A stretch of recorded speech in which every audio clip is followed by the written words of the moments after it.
우리가 살아가다 보면 진실되지 못하고 거짓된 삶을 살아가는 모습을 많이 보게 됩니다. 특히 사람들은 SNS에 사진을 올릴 때 실제보다 자신을 더 예쁘게 만들어서 사진을 올립니다. 그래서 사진을 심하게 보정해서 올리기도 하고 또 안 좋은 일보다 좋은 일만을 많이 보여주려고 합니다. 그런데 이렇게 실제보다 자신을 더 좋아 보이게 하고 또 좋은 것만 보여주려고 가장하다가 정말로 거짓된 삶을 살아갈 수도 있습니다. 그래서 더 화려한 모습을 보여주러 가다가 과소비를 하게 되기도 하고 또 실제로 가지지 않은 것을 가졌다고 거짓말을 하는 경우도 있습니다. 그런데 이러한 거짓된 모습으로 살아가는 것은 하나님이 우리에게 원하시는 것이 아닙니다. 진리이시고 신실하신 하나님은 우리가 진실된 모습으로 살아가기를 원하십니다. 그래서 하나님의 자녀인 우리는 진실된 모습으로 살아가면서 하나님의 진실하심을 닮아가야 합니다.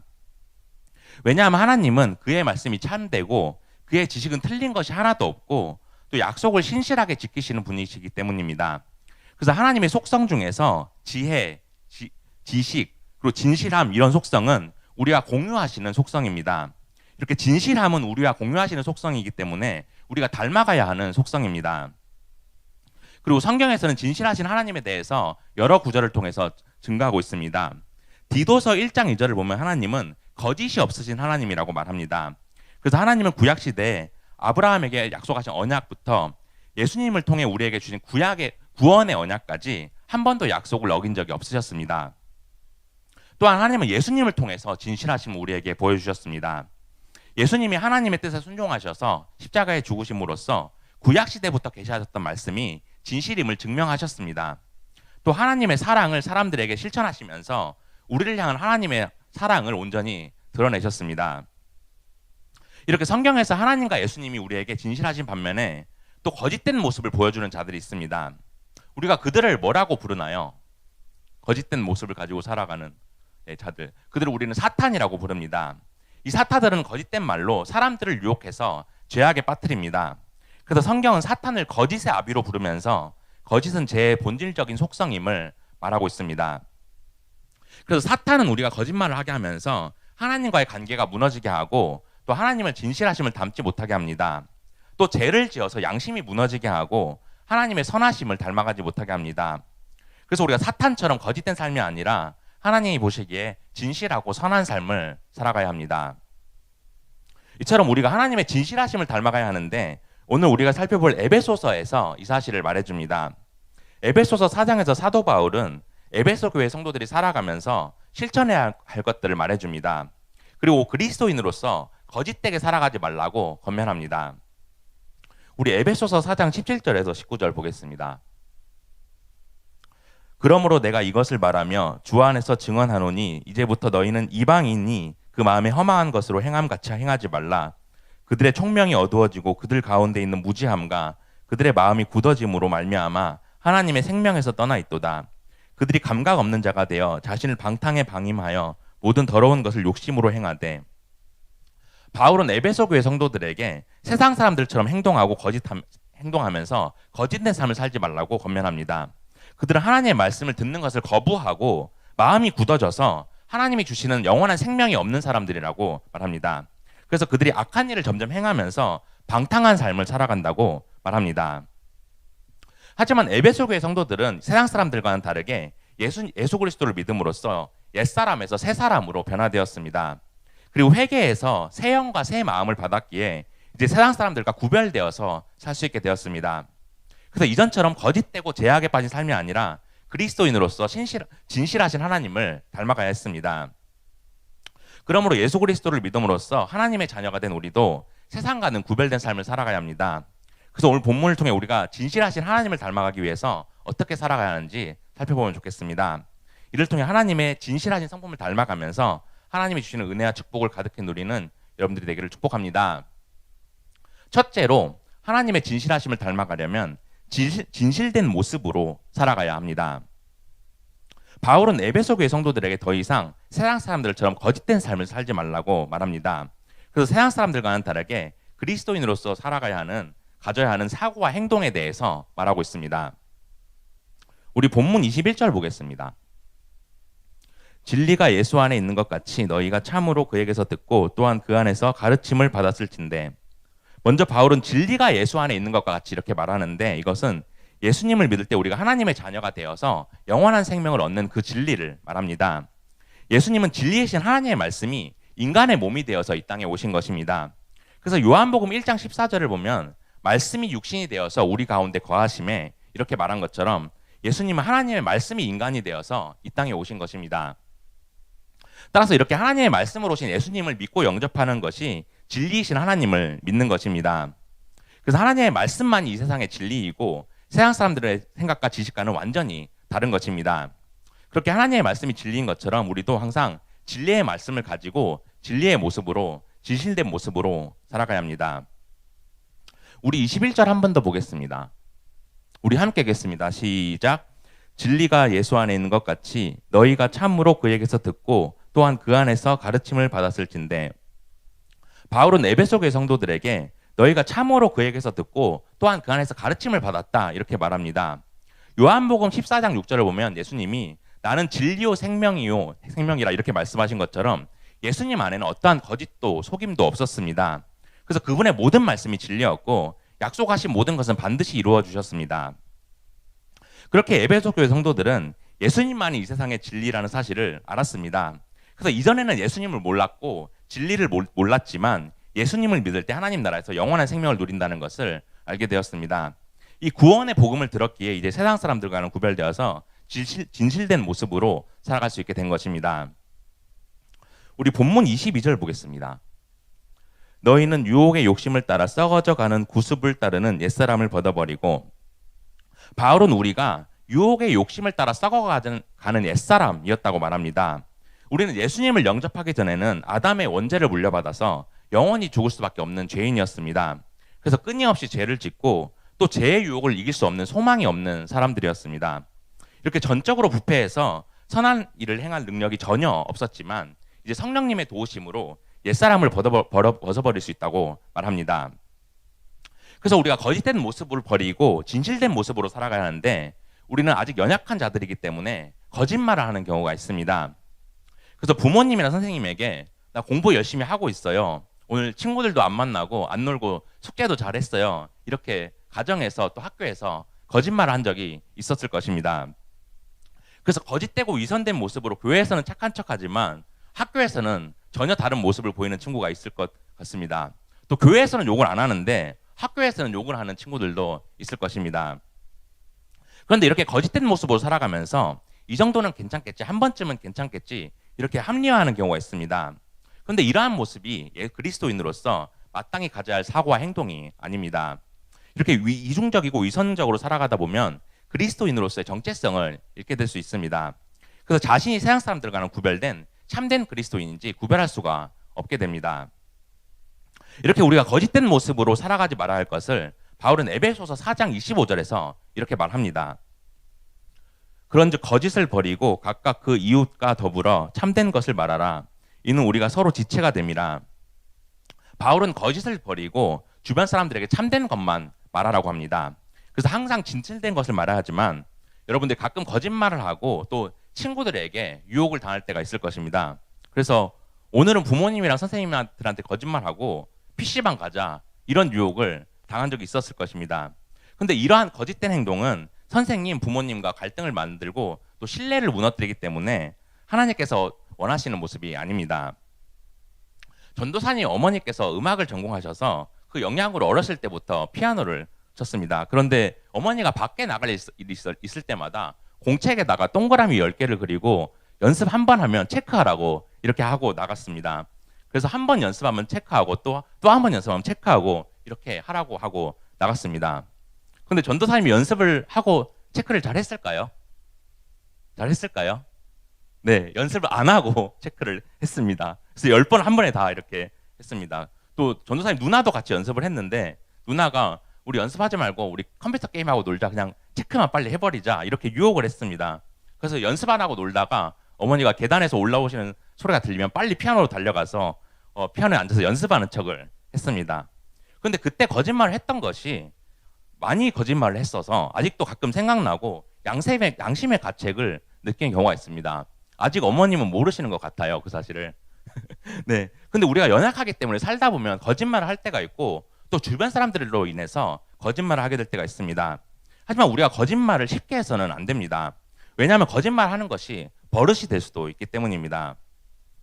세상에는 아무렇지도 않게 거짓말하는 사람들이 있고 또 자신의 이익을 위해서 어떻게든 남을 속이는 사람들이 있습니다. 그래서 거짓말하는 것이 습관이 되어서 말끝마다 거짓말을 하는 사람들이 있습니다. 그리고 이러한 사람들의 습관을 리플리 증후군이라고 부릅니다. 이들은 자신의 거짓말을 진실로 믿고 거짓된 말과 행동을 계속해서 반복합니다. 그래서 거짓말을 진짜로 받아들이고 이를 탄로하지 않게 하려고 지속적으로 새로운 거짓말을 만들어냅니다. 그렇게 자신의 학력과 경력 또 신분을 위조하면서 모든 것을 허위로 꾸며서 주변 사람들과의 관계를 맺습니다. 그런데 요즘에 이러한 사람들을 실제로 볼 수 있는데 이것은 사회적으로 심각한 죄입니다. 이들은 사람들을 기만하면서 사회적 질서를 무너뜨립니다. 또 사기를 쳐서 정신적으로 물질적으로 사람들에게 피해를 주기도 합니다.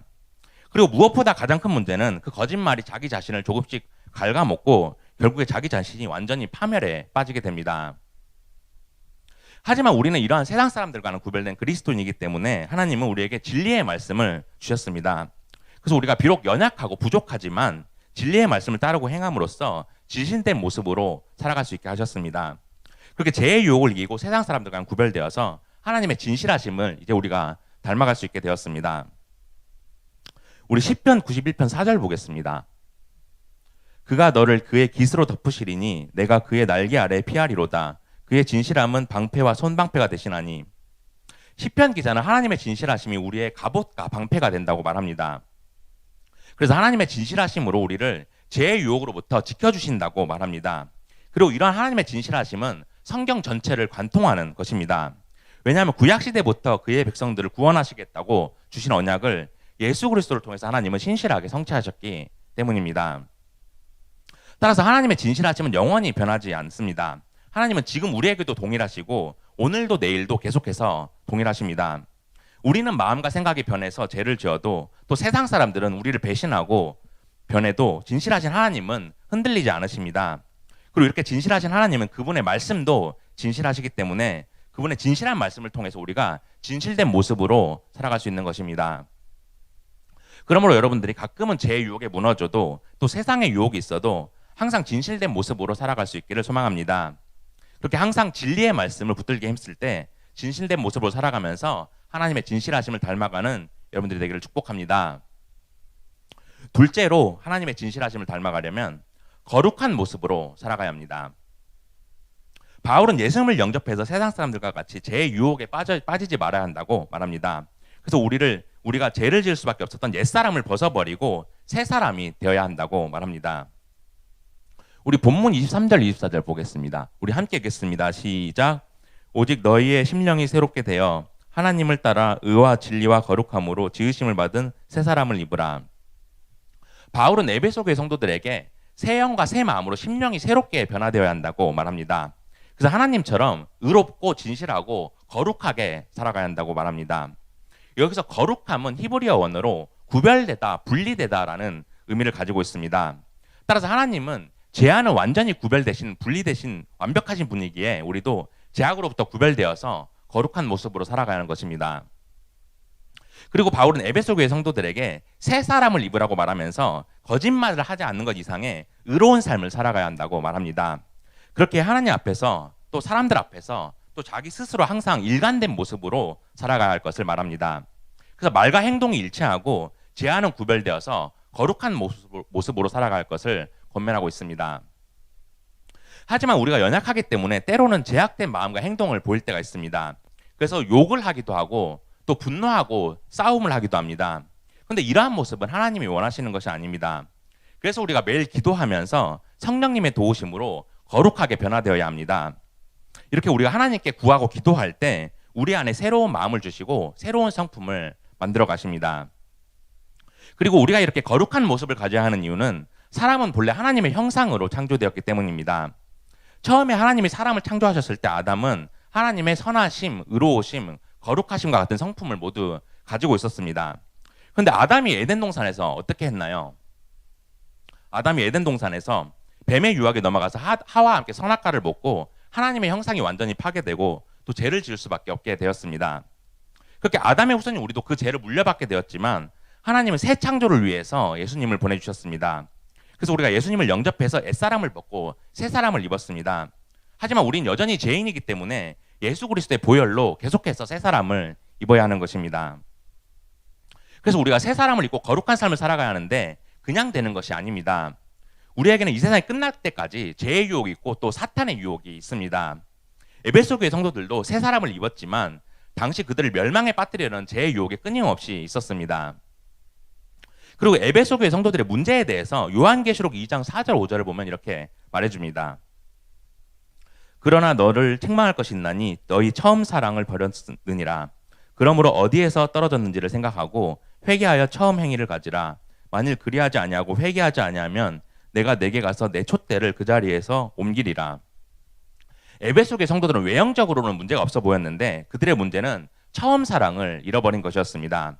그래서 이전에는 하나님을 어떻게 사랑했는지 되돌아보고 첫사랑을 회복하지 않으면 촛대를 그 자리에서 치워버리겠다고 말합니다. 그래서 하나님은 그들이 예전처럼 행하지 않으면 그를 택하시고 구원하시려고 했던 복음을 거두어 가시겠다고 무서운 경고를 한 것입니다. 이처럼 우리는 하나님의 자녀로서 택하심을 받고 구원함을 얻었지만 계속해서 하나님을 사랑하면서 믿음을 지켜야 합니다.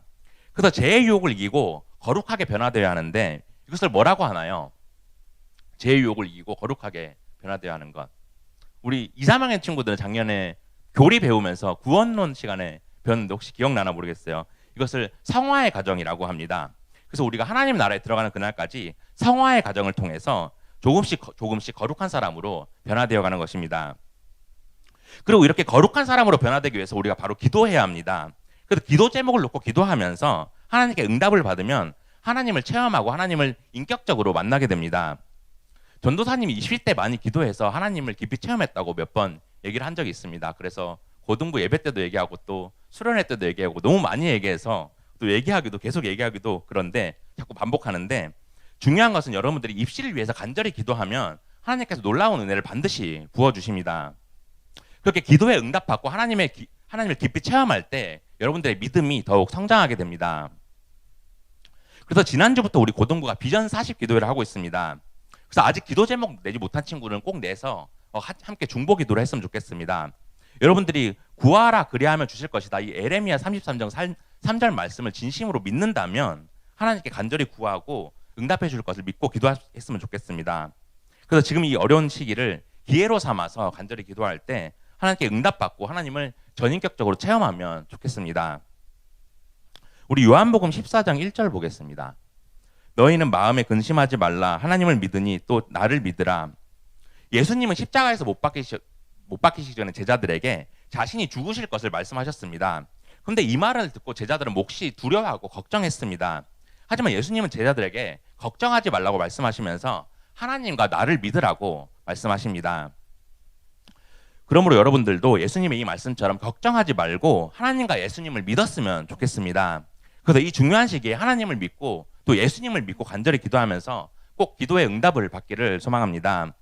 그리고 간절히 기도할 때 거룩한 모습으로 또 변화되어서 하나님의 진실하심을 점점 닮아가는 여러분들 되기를 축복합니다. 이제 말씀을 정리하겠습니다. 사랑하는 고등부 친구들, 하나님은 언제나 변함이 없으신 신실하신 분이십니다. 우리는 흔들려도 하나님은 진실하시고 우리가 힘들고 넘어져도 하나님은 여전히 진실하십니다. 그분은 약속을 변하거나 이루시지 못한 적이 한 번도 없으십니다. 그래서 이런 하나님의 진실한 성품을 우리도 닮아가야 합니다. 하지만 세상에는 거짓된 것들이 너무나도 많습니다. 사람들은 자신을 더 좋아 보이게 만들어서 더 인정받고 싶어서 진실을 숨깁니다. 그래서 겉으로는 화려해 보여도 속은 거짓으로 가득 차 있는 경우가 있습니다. 그런데 하나님은 우리의 겉모습이 아니라 우리의 중심을 보시기 때문에 우리가 거짓이 없는 진실된 마음을 가지기를 원하십니다. 그래서 우리가 비록 완벽하진 못하지만 거짓된 모습이 아니라 진실된 모습으로 살아갔으면 좋겠습니다. 이렇게 진실된 사람을 하나님은 쓰시고 하나님은 그런 사람을 통해서 일하십니다. 또 우리가 진실된 마음으로 살아갈 때 하나님은 기뻐하시고 우리의 삶에 놀라운 은혜를 부어주십니다. 그래서 우리가 거짓된 모습으로 죄의 유혹에 빠지지 말고 날마다 거룩한 모습으로 변화되었으면 좋겠습니다. 그래서 세상과는 구별되고 거룩한 모습으로 살아가기 위해서 하나님께 기도하면서 마음과 행동이 변화되었으면 좋겠습니다. 이렇게 하나님께 기도하기 힘쓸 때 기도에 응답받고 하나님을 깊이 체험하는 여러분들 되기를 소망합니다. 그러면 오늘 말씀을 마음에 새기고 세상의 거짓됨을 버리고 하나님의 진실하심을 닮아가겠다고 결단하면 좋겠습니다. 그래서 한 주간도 하나님의 진실하심을 닮아가면서 어디에 가든지 진실된 삶을 살아가기 힘쓸 때 하나님께서 기뻐하시고 은혜를 부어주시는 여러분들 되기를 예수 그리스도의 이름으로 축복합니다.